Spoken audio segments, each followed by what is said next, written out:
Hi friends, this is Manikanda Prasanna Kumar. Welcome to my channel Maths with Money. Regarding myself, I was selected in RRB, NTPC and also SSC CGL. I have 3 years experience in teaching quantitative aptitude. You can follow me on my Facebook page Maths with Money. So ఈ video గురించి మనం చెప్పుకుంటే September 13th 2018 CGL జరిగింది. September 13 2019న 2018 CGL యొక్క mains అనేది exam జరిగింది. So బేసిక్గా మనకి ఈ ఎగ్జామ్ అనేది 3 షిఫ్ట్లో జరిగింది. September 11, September 12, September 13. సెప్టెంబర్ 11లోని క్వశ్చన్స్ అన్నీ మనం ఆల్రెడీ డిస్కస్ చేసాం, 12లో కూడా చేసాం, 13లో మొదటి 90 క్వశ్చన్స్ చెప్పేసాం. And it is the last video for total series 91 to 100 questions చెప్పుకుంటే మనకి మొత్తం CGL 2018 క్వశ్చన్స్ అనేవన్నీ కూడా డిస్కస్ చేసుకున్నట్టు అయిపోతుంది, except data interpretation questions. Okay, అయితే ఈ వీడియో స్టార్ట్ చేసే ముందు మీకు ప్యూర్ మ్యాథ్స్ PDFs అవైలబిలిటీ గురించి చెప్పాలి. ప్యూర్ మ్యాథ్స్ అనగానే ఏ టాపిక్స్ వస్తాయి మనకి? Trigonometry, geometry, mensuration, algebra, coordinate geometry, progressions, ఇవన్నీ కూడా ప్యూర్ మ్యాథ్స్. ఈ సబ్జెక్ట్స్ సంబంధించి ఈ టాపిక్స్ అన్నీ కూడా మీకు PDFs అంటే నా క్లాస్ నోట్సెస్, అలానే ప్రాక్టీస్ చేయడానికి బేసిక్ టు టఫ్ మోడల్స్ అన్నీ కూడా మీకు ప్రొవైడ్ చేయడం జరుగుతుంది. సో మీకు నేను డిస్క్రిప్షన్లో ఇచ్చిన లింక్ ద్వారా మీరు పర్చేజ్ చేయొచ్చు, లేదు అంటే నా వాట్సాప్ నెంబర్కి మెసేజ్ చేసినా కూడా నేను చెప్తాను. అయితే ఏ PDFs అనేవి మీకు అవైలబుల్గా ఉన్నాయి అనేది నేను లాస్ట్లో చెప్తాను. ఇప్పటికే లేట్ అయింది కాబట్టి మనం ముందుగా వీడియో స్టార్ట్ చేసేద్దాం. క్వశ్చన్ నెంబర్ 91 నుంచి. Okay, let's see. If x plus y plus z is equal to 6, x, y, z equal to -10 and x square plus y square plus z square equal to 30, then what is the value of x cube plus y cube plus z cube? So దీన్ని మనం already previous shifts అంటే September 11 to 12లో ఇలాంటివి ఇచ్చాడనమాట. మనం already అవి చెప్పడం కూడా జరిగింది. మీకు ఇలాంటివి 2 మెథడ్స్లో చేయొచ్చు. మొదటిది ఏంటమ్మా? Substitution method. అంటే ఇచ్చిన ఈ 3 ఈక్వేషన్స్ సాటిస్ఫై అయ్యేటట్లు మనం 3 వాల్యూస్ తీసుకుంటాం. అది మీకు ఎప్పుడు అంత వేగంగా మీరు చేయగలరు అంటే మీకు ప్రాక్టీస్ ఉండాలన్నమాట. చూడగానే ఒక ఐడియా రావాలి. ఇప్పుడు నేను ఎక్స్ ఒక 5, వై అనేది 2, జెడ్ అనేది -1 తీసుకున్నాను అనుకోండి. ఫర్ సపోజ్ 5 + 2 -1 ఎంతమ్మా? 6 సరిపోయింది. 5 × 2 × -1 ఎంతమ్మా? -10 సరిపోయింది. నెక్స్ట్ 5² + 2² అంటే 29, -1 హోల్ స్క్వేర్ అంటే 1, 30. ఇది కూడా సరిపోయింది. అంటే ఈ వాల్యూస్కి సూట్ అవుతుంది, అంతేనా? కాబట్టి నాకు కావాల్సింది ఏంటి? x³ + y³ + z³ అంటే ఎంతమ్మా? 125 + 8 - 1 అంటే 125 + 7 అంటే ఎంత? 132. This is one method in which you can, అంటే మీరు చాలా ఈజీగా చేసేవచ్చు. ఎప్పుడు ఈ వాల్యూస్ అనేవి తెలుస్తాయి. ఇవి తెలియడం అంత ఈజీగా తెలియవు, మీకు చాలా ప్రాక్టీస్ ఉండాలి. ప్రాక్టీస్ ఉంటేనే చేయగలరు. లేదు అంటే మనకి తెలిసిన ఐడెంటిటీస్ ఉంటాయి కదా, ఆ బేసిక్ ఐడెంటిటీస్ యూజ్ చేయాలి. What is the second method? It is using algebraic identities. మనకి ఒకటి తెలుసు, ఏంటది? x³ + y³ + z³ equal to x + y + z into x² + y² + z² minus of xy + yz + zx + 3xyz. అంటే ఇక్కడ ఈ minus ఉంటుంది నార్మల్గా, అది RHS పంపిస్తే ఇది. అంటే ఈ వాల్యూ అనేది దీనికి ఈక్వల్గా ఉంటుంది. మనకి ఏ వాల్యూస్ ఇచ్చాడు? x + y + z వాల్యూ ఇచ్చాడు, xyz వాల్యూ ఇచ్చాడు, x² + y² + z² వాల్యూ ఇచ్చాడు. ఈ వాల్యూ ఇవ్వలే కదా, ఇది ఎలా ఫైండ్ అవుట్ చేస్తాం? బేసిక్గా మనకి వేరే ఒక ఐడెంటిటీ ఉంది. ఏంటమ్మది? x + y + z whole square equal to x² + y² + z² + 2 into xy + yz + zx. ఈ ఐడెంటిటీ నుంచి ఈ వాల్యూ అనేది తెచ్చుకుంటాం. చెప్పండి, ఇది ఎంత వస్తుంది? x + y + z whole square అంటే 6² ఈజ్ ఈక్వల్ టు ఈ వాల్యూ ఎంతమ్మా? 30 + 2 into total this value xy + yz + zx. 36, 6² అంటే -30 అంటే 6, ఇక్కడ 2 ఉంది కదా, 6/2 అంటే 3. అంటే what is the value of xy + yz + zx? It is 3, అంతేనా? సో ఇప్పుడు ఈ వాల్యూస్ అన్నీ కూడా దీంట్లో సబ్స్టిట్యూట్ చేస్తే మీకు ఆన్సర్ వచ్చేస్తుంది. చూడండి అమ్మా. సో మనకి చేయండి, ఇది ఏమొస్తుంది మనకి? x³ + y³ + z³ is equal to finally x + y + z. ఇది ఎంతమ్మా? x + y + z 6 into x² + y² + z² 30 minus xy plus yz plus zx, that is 3 plus 3 into xyz ఎంత -10 అంతేనా. సో 30లో 3 తీస్తే ఎంతమ్మా 29. 29 ఇంటూ 6 అంటే 972 162 minus 3 into -10 30. How much it is 132. కాబట్టి మనం first మెథడ్లో చేసిన సెకండ్ మెథడ్లో చేసిన ఆన్సర్ ఎంత వచ్చింది 132. So 132 is the correct answer. Okay, మీరు ఏ మెథడ్ అయినా చేయొచ్చు, కానీ ఈ ఐడెంటిటీస్ ఇలా మనకి సింప్లిఫైడ్ వాల్యూస్ కావాలి అంటే ప్రాక్టీస్ ఉండాలి, లేదు అంటే సెకండ్ మెథడ్ అయినా చేసుకోవాలి ఫాస్ట్గా. Okay, next 92. In triangle ABD, C is the midpoint of BD. Suppose it is a triangle ABD. Okay, C is midpoint of BD అంటే ఈ రెండు equal. Very good. AB is 10, AD is 12 and AC is 9. Sorry, AC ఎంతమ్మా 9. Then what is the value of BD, ఇది ఎంత అని అడుగుతున్నాడు. Simple అమ్మ, చాలా చాలా చాలా సింపుల్. సపోజ్ ఇప్పుడు మనకి ఈ రెండు ఈక్వల్ కదా, ఫర్ సపోజ్ ఇది ఎక్స్ అనుకుంటే ఇది ఎక్స్ అవుతుంది, టోటల్ ఎంత 2x, అంతేనా. ఇప్పుడు చూడండి, మనకి సి అనేది మిడ్ పాయింట్ కాబట్టి బీడీకి ఏసీ అనేది ఏమవుతుంది మీడియన్ అవుతుంది, అవునా. సో నేను ఆల్రెడీ మీకు మీడియన్స్ కాన్సెప్ట్లో చెప్పాను అపోలోనియస్ థీరం అని. What is Apollonius theorem? AB square plus AD square equal to 2 times of AC square plus BC square. Okay, so దాని నుంచి మనం ఏం చెప్పచ్చు, ఏబీ అంటే ఎంతమ్మా 10 square, ఏడీ అంటే 12 square equal to 2 times of AC ఎంత 9 square ప్లస్ బీసీ ఎంత ఎక్స్ స్క్వేర్. సో చెప్పండి, 10 square అంటే 100, 12 square అంటే 144. సో టోటల్ ఇదంతా అంతమ్మా 244. ఇక్కడ 2 ఉంది, 2 ones 2 122. 9 square అంటే 81. 122లో 81 తీస్తే ఎంతమ్మా 41. అంటే ఎక్స్ స్క్వేర్ ఈక్వల్ టు ఎంత 41. So what is the value of X √41, అవునా. కానీ మనం ఫైండ్ అవుట్ చేయాల్సింది బీడీ ఎంత 2x ఎంత అవుతుంది 2√41. That is first option. So first option is correct answer. ఇది ఎలా చేయగలం? ఇది మనకి నార్మల్గా నేను ఆల్రెడీ అపోలోనియస్ థియరం ప్రూఫ్ కూడా చెప్పాను స్టార్టింగ్ ట్రయాంగిల్స్లో, చూడండి. అలా ప్రూఫ్ తెలిస్తే ఓకే, ప్రూఫ్ ఎలా చేసాం అలా చేసుకోవాలి, లేదు అంటే డైరెక్ట్ ఫామ్లో గుర్తుంచుకోవాలి. Okay, simple value. Next 93. S is incentre of triangle PQR అంట. For suppose it is a triangle PQR. S ఎక్కడ ఉంది? సపోజ్ ఇది ఎస్ అనుకుందాం, incentre. Angle PSR it is given as 125 degrees. And what is this angle? మీకు అందరికీ తెలుసు, నార్మల్గా angle at incentre is equal to 90 plus angle Q/2, ఎంతనా? So 125 degrees equal to 90 plus angle Q/2. Angle Q/2 ఎంత అవుతుంది? 125 minus 90 35. So what is the value of angle Q? That is 35 into 2 70 degrees. Simple problem, direct formula ఇది, అవునా, అంతే. Next 94. The radius of the base of a right circular cylinder is increased by 20%. By what percent should its height be reduced so that its volume remains the same as before? నార్మల్గా volume formula ఏంటమ్మా? Volume of the cylinder πr²h, అంతేనా.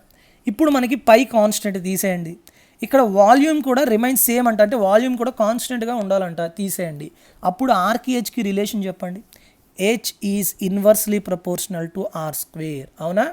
ఇప్పుడు చూడండి, మనకి 20% increase చేశాడంట రేడియస్ని. 20% అంటే meaning ఏంటి? 1/5.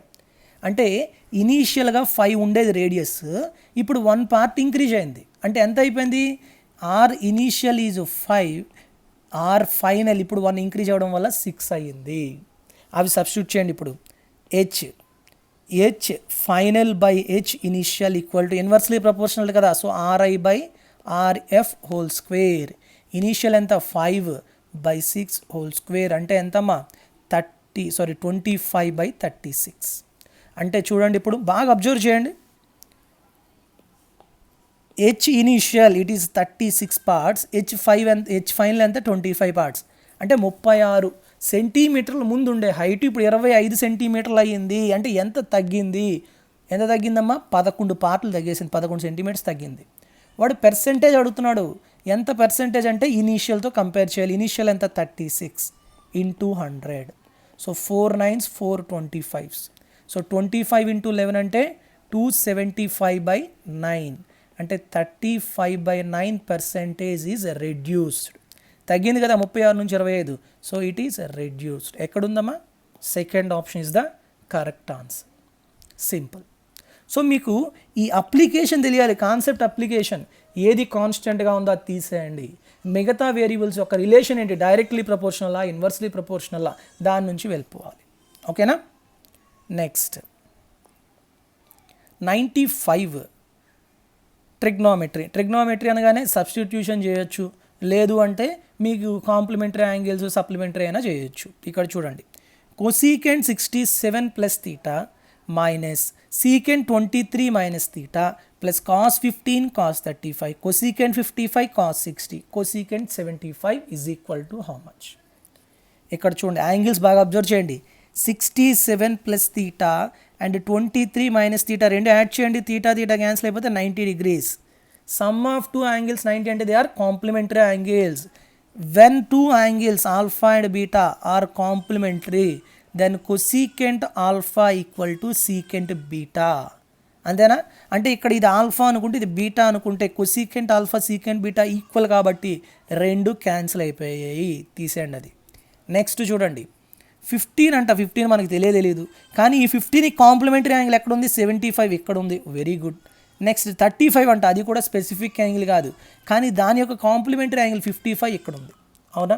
బేసిక్గా మీకు అందరికీ నేను కాన్సెప్ట్ ట్రిగ్నోమెట్రీ కాన్సెప్ట్ చెప్పేటప్పుడు చెప్పాను, whenever alpha plus beta is 90 or two angles are complementary then cos alpha secant beta is equal to 1. చెప్పానా లేదా? చూడండి, కావాలంటే మీకు తెలుస్తుంది. Sorry, cos alpha cosecant beta, cos alpha equal to sine beta or cos alpha into cosecant beta equal to 1. కాబట్టి ఈ రెండు ఎంత అవుతుంది? 1. ఈ రెండు కూడా ఎంత అవుతుంది? 1. సో కాబట్టి 1 into cos 60 is remaining value. Cos 60 ఎంత? 1/2. సో ఆల్రెడీ ఇది 0 అయిపోయింది. ఇదేమో 1 ఇంటూ 1/2 అంటే 1/2. సో ఫైనల్గా ఆన్సర్ ఎంతమ్మా? 1/2. ఫోర్త్ ఆప్షన్ ఇస్తే కరెక్ట్ ఆన్సర్. కాబట్టి మీకు ఇలాంటి చిన్న చిన్న ప్రాపర్టీస్ తెలిస్తే ఫటాఫటగా వెళ్ళిపోతుంది, లేదంటే కొంచెం టైం తీసుకుంటాం. ఓకే. సో నెక్స్ట్ ప్రాబ్లంకి వెళ్ళే ముందు మీకు కరెంట్ అఫైర్స్ గురించి ఒక చిన్న విషయం చెప్పాలి. చాలామందికి ఏంటంటే కరెంట్ అఫైర్స్ అనేది డౌట్ అయిపోయింది. అసలు కరెంట్ అఫైర్స్ ఏం ప్రిపేర్ అవ్వాలి, ఎట్లా ప్రిపేర్ అవ్వాలి, ఏంటి అనేది. సో అలాంటి వాళ్ళ గురించి నా సజెషన్ ఏంటి అంటే, అఫైర్స్ క్లౌడ్ అని ఒక వెబ్సైట్ ఉంది. ఓకే, వాళ్ళు మీకు కరెంట్ అఫైర్స్ని daily, weekly, monthly and yearly current affairs అనేవి వాళ్ళు ప్రొవైడ్ చేస్తారు. ఫ్రీగా అయితే ప్రొవైడ్ చేయరు కదా ఎవరన్నా. సో కాబట్టి దానికి కొంత అమౌంట్ అయితే ఉంది. ఓకే, ఆ అమౌంట్ ఎంత అనేది చెప్తాను, బట్ నేను డిస్క్రిప్షన్లో లింక్ పెట్టాను అది పర్చేజ్ చేయడానికి. సో బేసిక్గా అమౌంట్ అనేది వాళ్ళది 300 రూపీస్ అనమాట. కానీ మీరు ఒక కోడ్, అంటే నా referral code maths with money అనే రిఫరల్ కోడ్ కనుక వాడారనుకోండి, మీకు 10% డిస్కౌంట్ వస్తుంది. అంటే 30 రూపీస్ తగ్గి మీకు 270 రూపీస్కే వస్తుంది. అది మీకు మాత్రమే సాధ్యం. ఓకే, సో కానీ మీరు పర్చేజ్ చేసే ముందు మాత్రం శాంపిల్ పీడిఎఫ్స్ వాళ్ళు ఉంటాయి, అవి చూసి పర్చేజ్ చేయండి. ఓకేనా? నేనైతే మాత్రం ఇది 2016 నుంచి సేమ్ కరెంట్ అఫైర్సే ఫాలో అవుతున్నాను. It is very very good. మీకు కూడా నచ్చచ్చు, నచ్చకపోవచ్చు, ఎందుకంటే నాకు నచ్చింది మీకు నచ్చాలని రూల్ లేదు. So I don't want to force you, మీకేమి ఫోర్స్ చేయను. నచ్చుతుంది ఖచ్చితంగా, నచ్చకపోతే లైట్ తీసుకోండి. ఈ కరెంట్ అఫైర్స్ అనేవి మీరు ఏ ఎగ్జామ్ ప్రిపేర్ అయినప్పటికీ, even banking, okay, SSC, UPSC, APPSC, ఏవైనా ఏ ఎగ్జామ్స్ ప్రిపేర్ అయిన వాళ్ళకి కూడా యూజ్ అవుతుంది. ఇది ఇంగ్లీష్ మీడియంలో ఉంటుంది, అది ఇంపార్టెంట్. ఈ కరెంట్ అఫైర్స్ అన్నీ కూడా మీకు ఇంగ్లీష్ మీడియంలో ఉంటాయి. ఓకే, నెక్స్ట్ మన క్వశ్చన్స్లోకి వెళ్ళిపోదామా? Let's see. A solid cylinder of base radius 12 and height 15 centimetre. ఒక సిలిండర్ ఉందంట, దాని రేడియస్ ఎంతంట? 12 సెంటీమీటర్స్, హైట్ ఎంతంట? 15 centimetres. Very good. It is melted and recast into n toys, each in the shape of right circular cone of height 9 centimeters is mounted on a hemisphere. ఒక hemisphere మీద ఒక right circular cone పెట్టాడంట ఇలా. Okay, ఆ cone యొక్క height ఎంత ఇచ్చాడు? 9 ఇచ్చాడు. Okay, and hemisphere radius ఎంత? 3. హెమిస్పియర్ రేడియస్ 3 అయితే కోన్ యొక్క రేడియస్ కూడాను 3a అవుతుంది. ఓకేనా? సో ఇప్పుడు మీరు ఏం చేయాలి? ఒక 3D ఫిగర్ని ఇంకొక 3D ఫిగర్గా మెల్ట్ చేసి రీక్యాష్ చేసేటప్పుడు ఏది మనకి ఈక్వల్గా ఉంటుందమ్మా? వాల్యూమ్ అనేది ఈక్వల్గా ఉంటుంది, అవునా? సో కాబట్టి మీకు తెలియాల్సింది ఏంటి అంటే ఈ వాల్యూమ్ ఆఫ్ ది సిలిండర్ అనేది మొత్తం ఈ ఎన్ టాయ్స్ యొక్క వాల్యూమ్కి ఈక్వల్గా ఉంటుంది, అది తెలియాలి. అయితే నార్మల్గా ఈ షేప్ ఉంది కదా, హెమిస్పియర్ అండ్ కోన్, ఈ రెండింటి యొక్క వాల్యూమ్ ఎంత ఉంటుందో ఫస్ట్ ఒకసారి చూద్దాం మనం. ఓకే, బేసిక్గా మనకి ఇది ఒక కోన్, ఇది హెమిస్పియర్. హెమిస్పియర్ రేడియస్ r అనుకుంటే కోన్ రేడియస్ r అవుతుంది. Height of the cone h అనుకుందాం. Now tell me what is the volume of this toy? Volume of the cone plus volume of the hemisphere, అవునా? What is the volume of the cone? 1/3 pi r square h. What is the volume of hemisphere? 2/3 pi r cube. అంటే రెండిట్లో నేను ఏం common తీయచ్చు? 1/3 pi common తీస్తే, pi r square common తీస్తే h plus 2r, అంతేనా? So ఇలాంటివి n toys ఉన్నాయి కాబట్టి మొత్తం ప్రతి వాల్యూమ్ ఇదే అవుతుంది. ఓకే, సో చూడండి ఇప్పుడు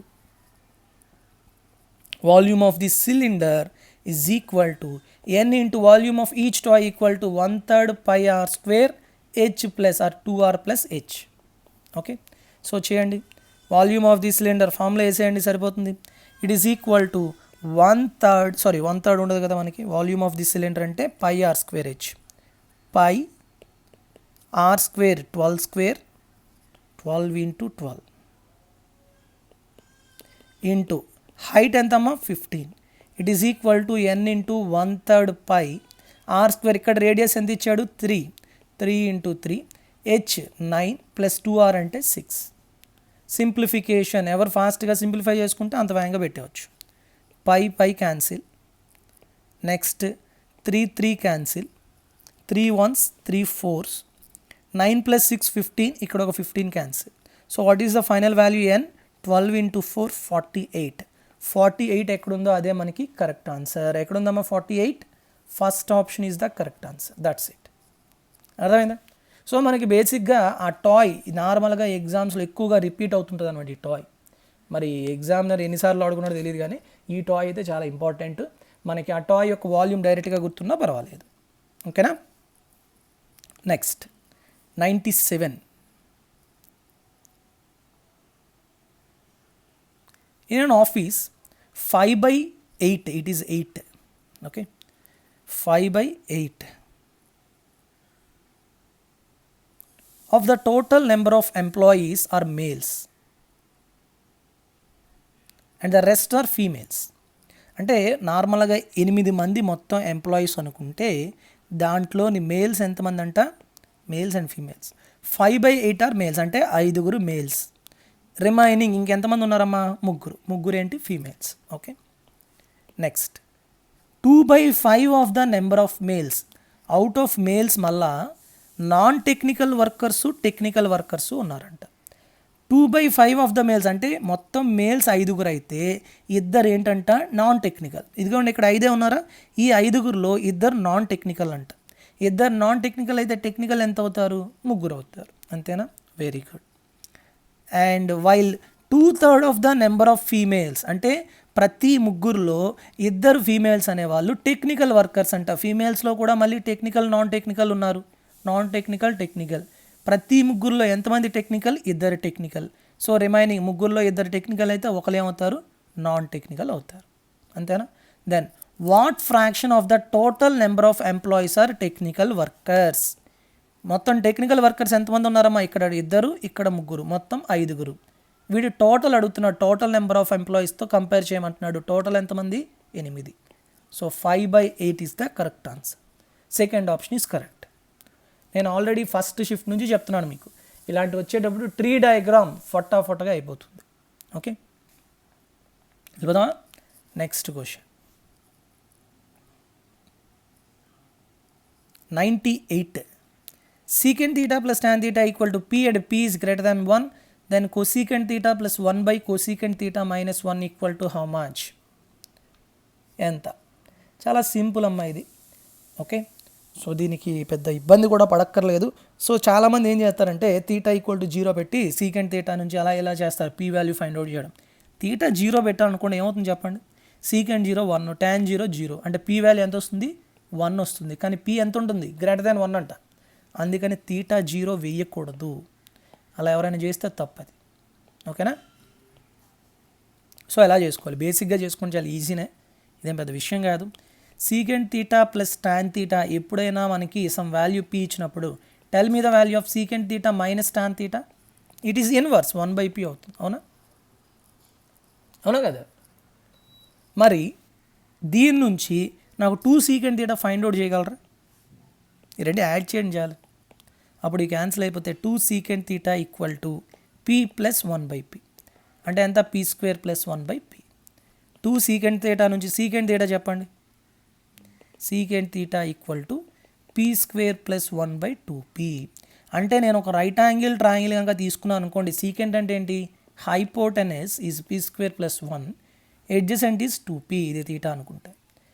p² plus 1 is hypotenuse and 2p is 1 perpendicular side. Tell me what about other perpendicular side, p² minus 1. అయిపోయింది. ఇప్పుడు కొసీకెంట్ తీటా ప్లస్ 1 ఎంత వస్తుందమ్మా, సింపుల్గా చేసేవచ్చు. Cosecant theta plus 1, cosecant theta దీని నుంచి ఎంత ఉంది, p² minus 1 by p² plus 1 is the value of cosecant theta plus 1 by p² minus 1 by p² plus 1 minus 1. p² plus 1 LCM అది క్యాన్సిల్ అయిపోతుంది ఇక్కడ ఇక్కడ.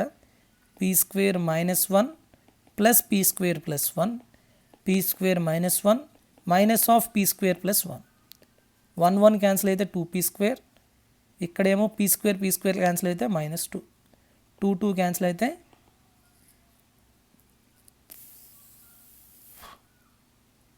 మైనస్ ఆఫ్ p² ప్లస్ 1 కదా. Sorry, ఇక్కడ మనకి కొసీకెంట్ అనేది hypotenuse by opposite side, sorry that we mistake it. Yes, we did some mistake. మనం sine theta తీసుకొని చేస్తున్నాం, అందుకేమైంది, మొత్తం పోయింది. Sorry for the mistake I made. ఏమొస్తుంది మనకి, హైపోటెనస్ బై ఆపోజిట్ సైడ్, అవునా. ఇప్పుడు చేయండి, ఈ రెండు క్యాన్సిల్ అయిపోతాయి ఎల్సిఎం తీసాక. So p² plus 1 plus p² minus 1, p² plus 1 minus p² plus 1. So 1 1 cancel 2p², p² cancel 2, ఎంత వస్తుంది, p². ఓకే, సో ఇలా చేయొచ్చు. లేదు అంటే ఇంకా సింపుల్గా చెప్తాను చూడండి. ఇక్కడ మనకు కొసీకెంట్ తీటా ఎంత వచ్చిందమ్మా, కొసీకెంట్ తీటా ఎంత వచ్చింది, p² plus 1 by p² minus 1. No apply component dividend, అంతే. ఇక్కడ ఏమొస్తుంది, 1 కదా, అంటే cosecant theta plus 1 by cosecant theta minus 1 ఎంత వస్తుంది, p² బై 1 అంటే p². అయిపోయింది. ఇది ఇంకా సింపుల్ అనమాట. మీకు కాంపోనెంట్ డివిడెండ్ తెలిస్తే ఈ విధంగా చేయొచ్చు, లేదంటే ఫస్ట్ మెథడ్ చేసుకుంటారు. ఓకేనా, this is simple. Next 99. A person buys 80 kg of rice, 80 kg కొన్నాడంట, and sells it a profit of as much money as he paid for 30 kg. Is profit percentage for suppose kg rice packet ₹1 అనుకుందాం. ఓకేనా, అనుకుందాం, ఏమైపోయింది, ఇప్పుడు వాడు ఎన్ని కొన్నాడు, 80 kg కొన్నాడు. అంటే వాడి యొక్క టోటల్ కాస్ట్ ప్రైస్ ఎంతమ్మా, what is the total cost price, 80 rupees, అంతేనా. Very good. నెక్స్ట్ ఏం చేశాడు, ప్రాఫిట్ ఎంతకు అమ్మాడంట, వాడికి ప్రాఫిట్ ఎంత వచ్చిందంట, 30 kgsకి వాడు ఎంతైతే ఇచ్చాడో డబ్బులు అంత ప్రాఫిట్ వాడికి వచ్చిందంట. అంటే 30 kgsకి ఒక్కొక్క రూపాయి కాబట్టి 30 రూపీస్ వాడికి ప్రాఫిట్ వచ్చింది. అయిపోయింది. ఇంకా ప్రాఫిట్ పర్సెంట్ ఫామ్లో ఇంకేముందమ్మా, డైరెక్ట్గా చెప్పచ్చు, profit by cost price into 100, అంటే 300/8. 300/8ని మిక్స్డ్ ఫ్రాక్షన్లో రాస్తే ఎంత వస్తుందో అదే. 8 3 24, 8 7 1, 37.5%. Second option is the correct answer. ఇంతకు మించి ఏముందమ్మా, చాలా easy. Okay, next last problem for this session, and not only for this session, for total series. ఈ సిరీస్కి last session. The graph of the equations 5x minus 2y plus 1 equal to 0 and 4y minus 3x plus 5 equal to 0 intersect at point P alpha comma beta. What is the value of 2 alpha minus 3 beta? నేను డైరెక్ట్గా alpha beta find అంటే ఈ point of intersection find out చేయడానికి చెప్పాను. ఏం చెప్పాను నేను? 5x minus 2y plus 1 0. దీనికి కూడా ఫస్ట్ x వచ్చేటట్టు రాసేయండి. 3x minus 4y minus 5 equal to 0. ఇప్పుడు ఏం చెప్పాను నేను? ఎక్స్ వై కాన్స్టెంట్ అంటే 1. ఎక్స్ కోఎఫిషియంట్ ఫస్ట్ రాసుకోవాలి. ఏంటంటమ్మా అవి? 5 3. Why coefficients -2 -4. కాన్స్టెంట్స్ 1 -5. నెక్స్ట్ ఏం చెప్పాను? ఎక్స్ది కావాలన్నప్పుడు ఎక్స్ బై ఈ రో ఈ కాలం తీసేస్తే వీటిని ఏడీ మైనస్ బీసీ చేస్తాం. -2 -5 10. -4 ప్లస్ -1 అంటే +4 ఈక్వల్. వైకి తీసుకున్నాడు మాత్రం మనం మైనస్ తీసుకుంటాం, -y. ఈ రో ఈ కాలం క్యాన్సిల్ చేయండి. 5 × -5 -25 -3. నెక్స్ట్ 1 బై ఈ రో ఈ కాలం తీసేయండి. 5 × -4 -20 +6 అయిపోయింది. ఎంత వస్తుంది చెప్పండి? ఇది కాన్స్టెంట్. -20 + 6 అంటే -14. ఇదేమో 14, ఇదేమో -28. Minus cancel. Now tell me what is the value of X Y. X is equal to 14 cancel -1. What is Y value? 28లో 14 అంటే 2 -2. So X value Y value that is point of intersection, అంతేనా? కానీ వీటిని ఏమన్నాడు? ఇది alpha అన్నాడు, ఇదేమో beta అన్నాడు. మీరు ఫైండ్ అవుట్ చేయాల్సింది ఏంటి? 2 alpha minus 3 beta. 2 into alpha ఎంత? -1. -3 into beta ఎంత? -2. 6 minus 2 అంటే 4. +4 is the correct answer. that is third option. Simple అయిపోయింది. ఓకే, సో దీంతో మనం మొత్తం 100 క్వశ్చన్లు కూడా చెప్పడం జరిగిపోయింది. సో ఇలా మనం ఫాస్ట్గా ఎగ్జామ్లో చేసుకోవాలి. ఎంత ఫాస్ట్గా మీరు చేస్తారో అన్ని ఎక్కువ క్వశ్చన్స్ అటెంప్ట్ చేయగలరు, అన్ని ఎక్కువ మార్క్స్ వస్తాయి. అది సింపుల్. అయితే మీకు ప్యూర్ మ్యాథ్స్ పీడిఎఫ్స్ గురించి చెప్తాను కదా. సో బేసిక్గా మనకి ఇక్కడ ఏ పీడిఎఫ్స్ అవైలబుల్గా ఉంటాయంటే, ఎవరైతే ఏపీపీఎస్సికి ప్రిపేర్ అవుతున్నారో వాళ్ళని ఉద్దేశించి పెట్టిందనమాట ఇది. చూడండి, ఏపీపీఎస్సి జనరల్ స్టడీస్ అనేది ప్రతి ఏ ఎగ్జామ్ కండక్ట్ చేసిన ఏపీపీఎస్సి వాళ్ళకి ఇది ఉంటుంది, అవునా? అలాంటి వాళ్ళకి టాపిక్ వైజ్ కంపైలేషన్ అనేది చాలా చాలా important. These are the topics. So మీరు ఏ టాపిక్ చదువుతారో ఆ టాపిక్ ముందు అనాలిసిస్ చేసుకోవాలి, ఎలా ఇస్తున్నాడు ఎగ్జామ్లో. ఓకే, దాని నుంచి మనం ప్రిపేర్ అవ్వడం. ఈ పీడిఎఫ్లో మోర్ దెన్ 580 క్వశ్చన్స్ ఉంటాయి. నేను ఆల్రెడీ డిస్క్రిప్షన్లో లింక్ పెట్టాను, దాని నుంచి మీరు పర్చేజ్ చేయొచ్చు. అలానే ప్యూర్ మ్యాథ్స్ పీడిఎఫ్స్ గురించి వచ్చేసరికి మనకి జామెట్రీ మెన్సురేషన్ 2Dలోని triangles, quadrilaterals, polygons, circles, inscribing figures and shaded regions అనేవి అవైలబుల్గా ఉన్నాయి. ఓకే, మీకు క్లాస్ నోట్ సొల్యూషన్స్ కావాలంటే అది పర్చేజ్ చేయండి, ప్రాబ్లమ్స్ మాత్రమే కావాలంటే అది పర్చేజ్ చేయండి. మీకు ఏది కావాలంటే అది మాత్రమే చేసుకోండి. ఓకేనా? Next 3D mensuration, algebra, trigonometry, coordinate geometry, progressions ఇవన్నీ కూడా అవైలబుల్గా ఉన్నాయి. నేను ప్రతిదానికి ఇండివిజువల్గా లింక్ ఇవ్వడం జరిగింది. మీకు ఏది కావాలంటే అది పర్చేజ్ చేసుకోవచ్చు.